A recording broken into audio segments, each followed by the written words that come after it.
Hello everyone, कैसे सभी लोग। उम्मीद करता हूं सभी लोग बहुत अच्छे होंगे। Welcome back to the channel. And अब जो टर्म 1 है हमारी यार वो खत्म हो चुकी है। टर्म 2 की तरफ हम लोग बढ़ रहे हैं और टर्म 2 के अंदर जो हमारा अप्रोच, क्योंकि टर्म 1 के अंदर हमने बहुत सारे एक्सपीरियंसेस लिए हैं, ठीक है। टर्म 1 से हमने बहुत कुछ सीखा है।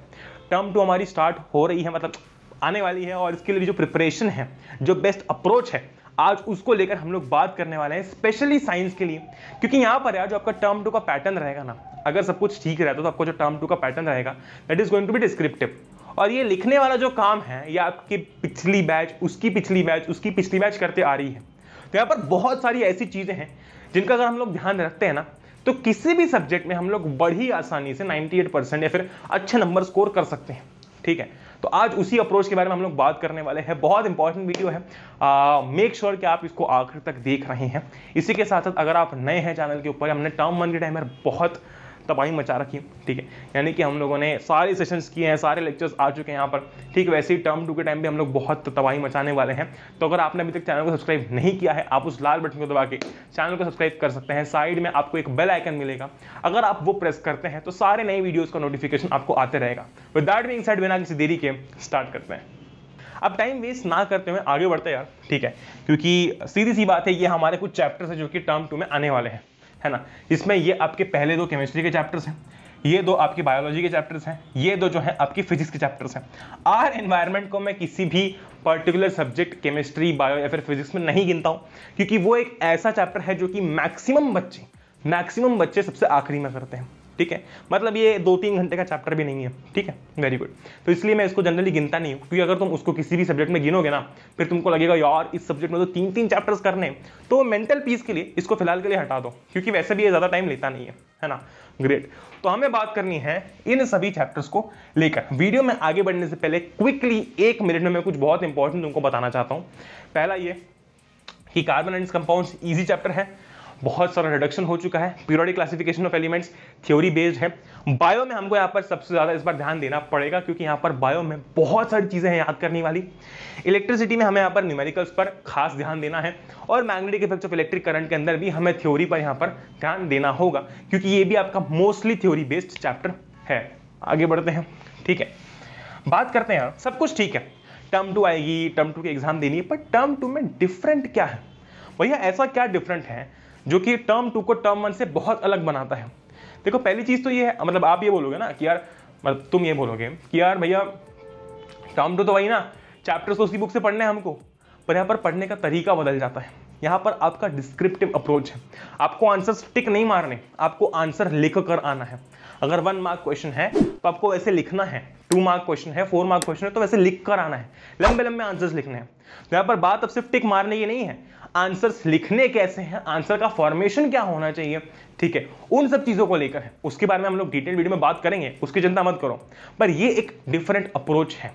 दूसरी चीज है आइडेंटिफाइंग योर वीकनेसेस, मतलब ये तो खैर इससे थोड़ा सा अलग हो गया, पर ये चीज ध्यान रखना यार कि टर्म 1 में तुमको जिस भी पर्टिकुलर सब्जेक्ट में दिक्कत आई, whether it be physics, whether it be chemistry, whether it be biology, उस पर्टिकुलर सब्जेक्ट पर हमें यहाँ पर टर्म 2 में थोड़ा सा एक्स्ट्रा फोकस देना है। क्योंकि वहां पर तो हमने टिक मार दिए, चलो हम लोग वो टिक मार कर आ गए, भले हमको नहीं आ रहा था, पर हमने कुछ ना कुछ तुक्का मार के वहां पर आगे उस क्वेश्चन को बढ़ा दिया। पर टर्म 2 में हमें लिखना है, और यहाँ पर हमारे पास दूसरी कोई चॉइस नहीं है, ठीक है। तो ये चीज ध्यान रखना कि जिस भी सब्जेक्ट में दिक्कत आई उस चीज को हमें यहाँ पर इंप्रूव करना है। आगे बढ़ते हैं, शुरुआत करते हैं सबसे पहले पॉइंट को लेकर। सबसे पहला पॉइंट है, अगर मैं बात करता हूं हमें साइंस में बढ़िया स्कोर करना है, अच्छे पूरे नंबर लेकर आने हैं, तो वो क्या है? वो है यार, make sure to read your NCERT at least 2 times plus detailed answers. इसका क्या मतलब है भैया? देखो, मैं जानता हूं कि तुम्हारे पास होमवर्क्स हैं, तुम्हें ये असाइनमेंट, ये टीचर ने ये असाइनमेंट दे दिया, ये सब्जेक्ट में ये असाइनमेंट मिल गया, इसकी एक की डेडलाइन कल है, एक की डेडलाइन परसों है, मतलब ऐसे असाइनमेंट्स, होमवर्क्स की लाइन लगी हुई है। ये चीज़ मैं बहुत अच्छी तरीके से जानता हूँ, पर सोचो यार तुम्हारा एंड गोल टर्म 2 है ना। हाँ, आई नो कि असाइनमेंट, होमवर्क के मार्क्स जुड़ेंगे, ऐसा आपको कहा जाता है, ठीक है, जो कि काफ़ी हद तक सही है, ठीक है, मान लेते हैं। पर यार आप जब टर्म 2 की बात कर रहे हो, उस बड़ी पिक्चर की बात कर रहे हो, उसके लिए रेडी होने के लिए हमें एनसीईआरटी एटलीस्ट 2 बार तो पढ़नी है। ज्यादा चैप्टर्स नहीं है यार, अगर सही अप्रोच से जाते हैं तो आसानी से हो जाएगा। मेरा कहने का मतलब यह है कि जब तुम पहली बार एनसीईआरटी पढ़ोगे ना, और एनसीईआरटी 2 बार पढ़ने का कारण क्या है? बहुत सारे बच्चों ने टर्म 1 के टाइम में भी पढ़ी थी, पर यहां पर भी पढ़ने का कारण क्या है? अगर 2 से ज्यादा बार पढ़ सकते हो वेल एंड गुड, पर कारण क्या है? देखो यहां पर ना टर्म 1 में क्या हुआ था कि कहीं से भी क्वेश्चन आ गया था, एनसीईआरटी के किसी भी कोने से क्वेश्चन उठा के पूछ लिया था। टर्म 2 में भी ऐसी पॉसिबिलिटी है, पर जो टर्म 2 में ऐसी पॉसिबिलिटी होगी तब आपको आंसर्स लिख कर आने हैं, और जो आंसर आपको वहां पर लिखना है ना, वो कहां से मिलेगा? एनसीईआरटी से मिलेगा, क्योंकि जिस टॉपिक से वो क्वेश्चन आएगा वो टॉपिक एनसीईआरटी में है और उसका डिटेल्ड आंसर, उसका डिटेल्ड डिस्क्रिप्शन भी एनसीईआरटी में है।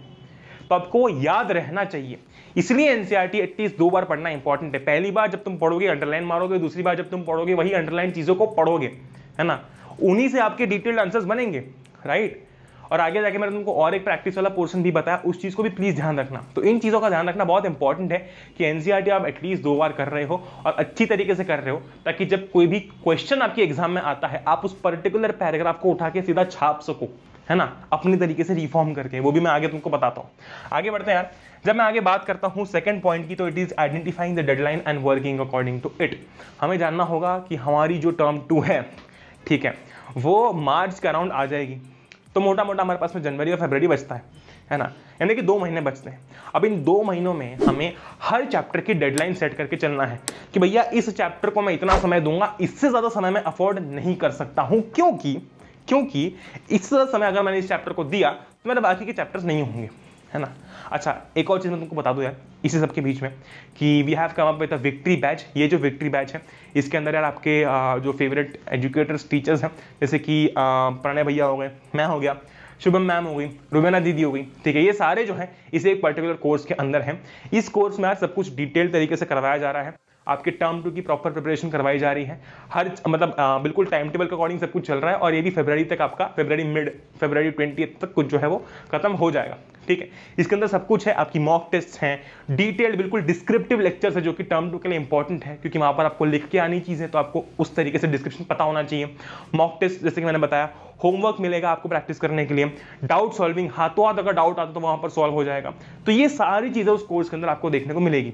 22 दिसंबर जो है वो आखिरी डेट है इसमें एनरोल करने का। मतलब इन शॉर्ट ऐसा है कि उसके बाद इसकी जो प्राइस है ना वो बढ़ जाएगी, जितनी सीट्स थी उससे ज्यादा ही एनरोलमेंट्स थे, तो इसको थोड़ा सा एक्सटेंड कर दिया गया था, ठीक है, 22 दिसंबर तक। तो लिंक नीचे डिस्क्रिप्शन है, यहाँ पर कॉल करने के लिए नंबर है, आप इस पर कॉल करके सारी जानकारी, सारी इंफॉर्मेशन ले सकते हो, और लिंक नीचे डिस्क्रिप्शन में है, वहां जाकर भी परचेज कर सकते हो।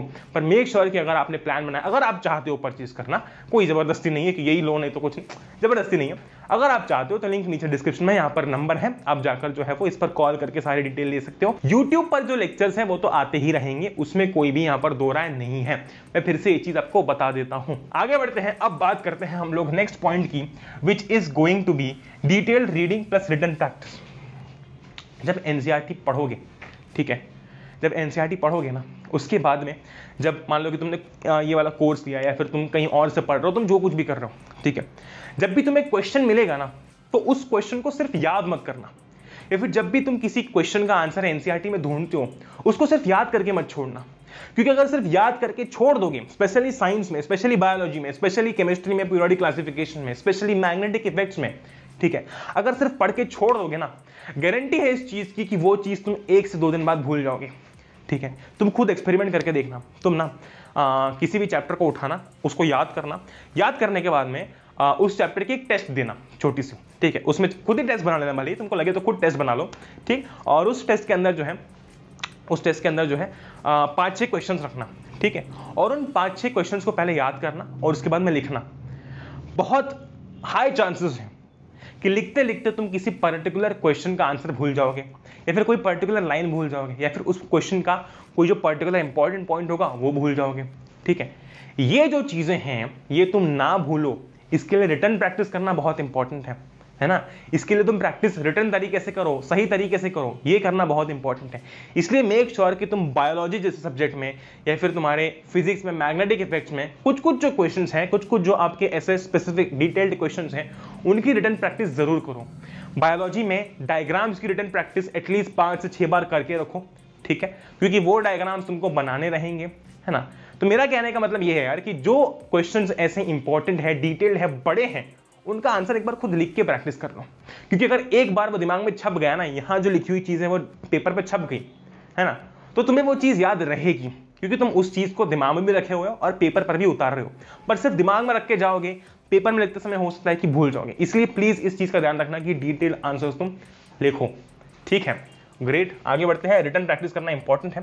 Next point, solving previous 10 year questions. ये ना बहुत इंपॉर्टेंट चीज है। देखो मैंने तुमको क्या बोला था टर्म 1 के टाइम पे, मैंने बोला था यार, याद करो, मैंने टर्म 1 के टाइम बोला था कि भाई साहब आप ना 1 marker previous year questions practice कर लो। यानी कि जो पिछले 5-7 साल में आपकी 1 मार्कर्स आ चुके हैं, एक मार्क के जो सवाल है वो प्रैक्टिस कर लो, क्योंकि हो सकता है कि उनमें से बहुत सारे सवाल आपके पीवाईक्यूज, उनमें से बहुत सारे सवाल जो है वो एमसीक्यू में कन्वर्ट होकर आ जाए। यहां पर जब मैं बात करता हूं टर्म 2 की, देखो जब ना ऐसा पैटर्न नहीं था, टर्म 1 टर्म 2 नहीं था ना, इसके पहले प्रीवियस 10 ईयर क्वेश्चंस को सबसे ज्यादा इंपॉर्टेंस दिया जाता था, क्योंकि क्वेश्चंस रिपीट होते थे, है ना। और इस बार भी आपका पैटर्न कैसा है, डिस्क्रिप्टिव है, तो हाई चांसेस है कि क्वेश्चंस आए प्रीवियस ईयर में से, है कि नहीं। वेरी गुड, तुम खुद भी ये लॉजिक लगा सकते हो। इसलिए पिछले 10 साल के सवाल करना इंपॉर्टेंट है। अब ये हमको कहाँ मिलेंगे भैया, मुझे पता है कि तुम्हें ढूंढने में दिक्कत होती है, मैं तुमको बताता हूँ कि तुम इन्हें कहाँ ढूंढ सकते और तुम्हें कैसे आसानी से मिल जाएंगे। तो जब मैं बात करता हूँ प्रीवियस ईयर क्वेश्चंस की या फिर नोट्स की, बेस्ट नोट्स जिसके अंदर आपको सब कुछ मिलेगा, वो आपको मिल जाएगा नीचे दी हुई लिंक के ऊपर, यानी कि जो पढ़ले की वेबसाइट है, हमारी जो वेबसाइट है उसके ऊपर जो है, एप्लीकेशन जो है उसके ऊपर जो है आपको सारे नोट्स मिलेंगे। और उन नोट्स के बाद में उसी चैप्टर से related 1 marker, 3 marker, 5 marker previous year questions देखने को मिलेंगे, जो कि पिछले 10 साल में पूछे जा चुके हैं विद ईयर, ठीक है कि नहीं। तो आप वहां से उसकी प्रैक्टिस कर सकते हो। आपको प्रीवियस ईयर ई बुक्स में मिल जाएगी, जिसके अंदर पिछले 10 साल के आपको सवाल, क्वेश्चन पेपर्स देखने को मिल जाएंगे। क्वेश्चन पेपर उठा के विद देयर सॉल्यूशन आपको उन ई बुक्स में देखने को मिल जाएंगे, और ये कंप्लीटली फ्री है, ठीक है। तो जब मैं कोर्स की बात करता हूं, तो जो कोर्स है ना, जो कोर्स आप देख रहे हो वो आप डाउटनेट की ऐप पे देखने को मिलेगा। और इसकी जब मैं बात कर रहा हूं, है ना, ये जो आपका प्रीवियस ईयर क्वेश्चंस हैं, ई बुक्स है, वो जो है आपको पढ़ले की एप्लीकेशन या फिर पढ़ले की वेबसाइट पर देखने को मिलेगा, ठीक है। तो आप जाकर जो है वो इसे भी चेकआउट कर सकते हो, क्योंकि यहाँ पर आपको सब कुछ देखने को मिल जाएगा, प्रीवियस ईयर क्वेश्चन से सब कुछ। और ये करना बहुत इंपॉर्टेंट है ना, क्योंकि यहाँ पर टर्म 2 के टाइम इसको इंपॉर्टेंस देना इज मस्ट। तो बस यार, उम्मीद करता हूँ कि आपको वीडियो पसंद आया होगा। जय हिंद, वंदे मातरम, एंजॉय करो। We will meet in the next one, till then good bye.